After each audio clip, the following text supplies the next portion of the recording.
안녕하세요. 저는 한양대학교 병원응급학과 조교수 이준철이라고 합니다. 반갑습니다. 심장의 기본적인 운동인 수축과 이완을 못하는 상태로 한마디로 심장이 펌프 기능을 상실하여 효과적인 순환이 이루어지지 않는 상태입니다. 흔히들 완전히 심장이 정지된 상태만 심정지라고 생각하는데 완전한 무수축뿐만 아니라 심실세동, 무맥성 심실빈맥, 무맥성 전기활동과 같은 리듬도 포함이 됩니다.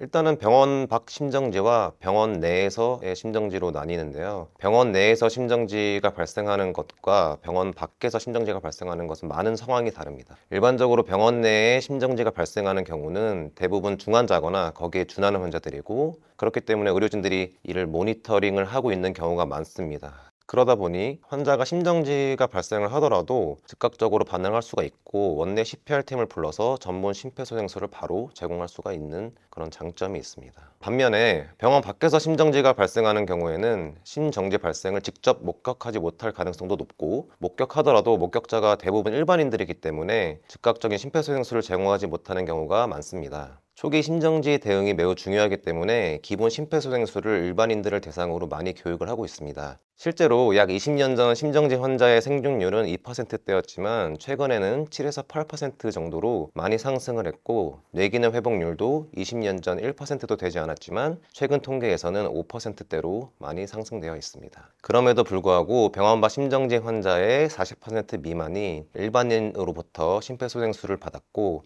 12% 미만이 119 도착 전 자동 제세동기 처치를 받았습니다. 아직 많이 부족한 상황입니다.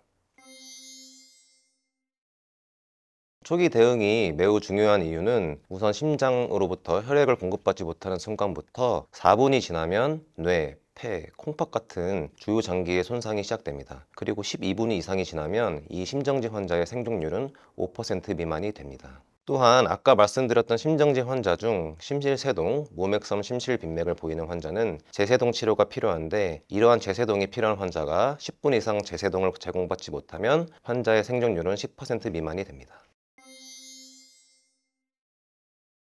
일반적으로 심정지 환자는 119를 통해 미리 연락을 받습니다. 환자의 성별, 나이, 초기 심전도 등의 정보 등을 듣고 응급실 내 소생실에서 심폐소생술 준비를 시작합니다. 자동 흉부 압박 기계, 전문 기도 삽관, 수액 및 약물들을 준비를 합니다. 심정지 환자가 내원하면 응급실에 근무하는 의사, 간호사, 응급구조사들이 하나의 팀을 이루어 심폐소생술을 제공을 하고, 상황에 따라 다르지만 보통은 5명에서 6명이 참여를 합니다. 그중 한 명이 팀 리더를 맡아 주도를 합니다. 생각보다 할 술기들이 많고 동시에 다발적으로 수행을 해야 하다 보니까 리더가 없이는 너무 정신이 없어지기 때문에 역할 분담을 해야 합니다. 흉부 압박, 전문 기도관 삽입, 제세동, 수액 및 약물 등을 수행을 해야 되고, 동시에 의료진들은 이 환자가 심정지가 되는 원인을 생각해야 합니다. 환자의 병력, 상황 등을 파악을 하고 환자가 심폐소생술 도중에 교정 가능한 원인들을 찾아내야 합니다. 대사성 산증, 고칼륨 혈증, 심낭 압전, 폐색전증, 기운 같은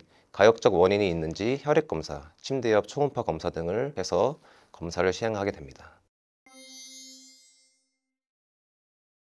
심폐소생술 후에 심장이 이전의 스스로의 박동 기능을 되찾는다면 이를 자발순환 회복이라고 합니다. 심폐소생술을 약 30분 진행했음에도 불구하고 자발순환 회복이 되지 않으면 소생 가능성은 거의 없다고 봅니다. 복합적인 이유로 환자가 자발순환 회복이 되게 힘들 것이라고 판단되면 저희는 보호자에게 설명 후에 사망선언을 하게 됩니다. 반면에 응급실에서 소생술 이후 자발순환 회복이 된다면 보호자들에게 설명을 드리면 대부분의 보호자들은 매우 기뻐하시면서 의식도 깨어나고 이제 환자가 괜찮은 거냐고 물어보십니다. 안타깝지만 자발순환 회복이 되었다는 말이 환자가 회복되었다는 말은 아닙니다. 환자나 의료진들에게는 이때부터가 시작입니다. 환자가 심정지 동안에 혈류가 주요 장기에 가지 못하여 산소 공급을 못했기 때문에 허혈성 손상을 받았을 것입니다. 또한 자발순환 회복이 되면 적절하게 공급을 받지 못했던 혈류가 갑자기 재관류가 되면서 활성산소 손상, 염증 반응 등으로 세포들의 손상을 받게 됩니다. 이를 허혈 재관류 손상이라고 합니다. 이러한 손상을 최소화하고 치료하는 것이 굉장히 중요합니다.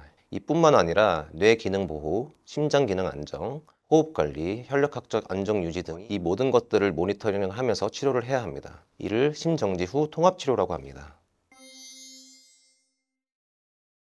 자발순환 회복 이후에 환자의 예후의 가장 큰 관심사는 일상생활을 할 수 있냐 없냐는 건데, 이를 신경학적 예후라고 합니다. 사실은 자발 순환 회복이 되고 병력, 뇌 CT, 혈액 검사 등으로 초기에 어느 정도 예측을 할 수는 있지만, 제대로 된 신경학적 평가를 하는 것은 보통 72시간 이후에 평가를 합니다. 그동안에는 뇌 기능을 보호하기 위한 처치를 해야 하는데, 대표적인 것이 목표 체온 유지 치료입니다. 예전에 사람들에게는 저체온 치료라고 알려져 있는데, 최근에는 목표 체온 유지 치료라고 명칭이 바뀌었습니다. 어떠한 장치를 통해서 환자의 체온을 34에서 36도로 유지시키는 것을 말합니다.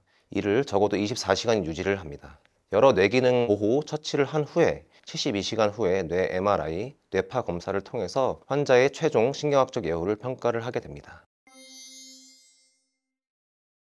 심정지 환자에게 초기 대응이 매우 중요합니다. 목격된 심정지인지 일반인 심폐소생술을 받았는지 여부에 따라서 환자의 예후가 달라지기 때문입니다. 사실 병원 밖에서 심정지가 되는 상황을 목격하는 것은 운이 따르기 때문에, 그 이후에 목격자가 심정지 환자를 발견하고 나서의 대처가 매우 중요합니다. 일반인이 심정지 환자를 목격하게 된다면 곧바로 119에 신고를 해야 합니다. 그러면 119 상황 요원의 안내에 따라 119 구급대원이 도착할 때까지 일반인이 심폐소생술을 해야 합니다. 적절한 흉부 압박, 자동 제세동기의 적절한 사용 등의 고품질의 심폐소생술을 환자에게 제공할 수 있다면 환자의 예후에 매우 좋은 결과를 만들 수 있겠습니다. 최근에는 일반인들을 대상으로 보건소나 여러 의료기관에서 심폐소생술 교육이 많이 이루어지고 있기 때문에, 관심을 갖고 참여해 주신다면 우리나라 병원 밖 심정지 환자의 생존율에 많은 도움이 될 것입니다. 심정지 환자는 언제나 곁에서 일어날 수 있습니다.